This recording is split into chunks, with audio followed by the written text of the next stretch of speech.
કૃષ્ણને જો જોતો હોય, પામો હોય, કૃષ્ણની પ્રાપ્તિ કરવી હોય તો એક જ રસ્તો છે, જ્યાં પણ હોવ ત્યાં સ્થિર થઈ અને કૃષ્ણને યાદ કરી લો. બસ ગોતવાથી ભગવાન નથી મળતો.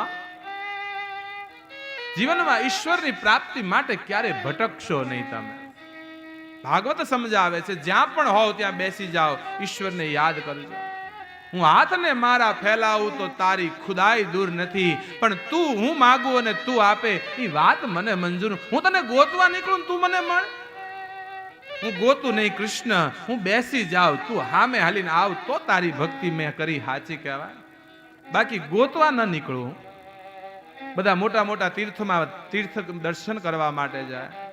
તમે દ્વારિકા જાઓ, સોમનાથ જાઓ, ગમે ત્યાં જાઓ, યાદ રાખજો, જે ઘરમાં રહ્યો છો ને, તમારા ઘરમાં જે ભગવાનની મૂર્તિ છે, કૃષ્ણ ભગવાનની, એ ગોપાલજીની મૂર્તિમાં જો તમને ભગવત ભાવ નથી ને, તો દ્વારિકામાં એ કાળો પથ્થર છે, ત્યાં ભગવાન નથી. તમારા ઘરની અંદર જો તમને શિવ ન દેખાતો હોય ને, જીવમાં શિવ ન દેખાય તો સોમનાથમાં ક્યારેય મહાદેવના દર્શન નથી થવાના. જ્યાં છો ત્યાં ભગવાનની અનુભૂતિ થવી જોઈએ.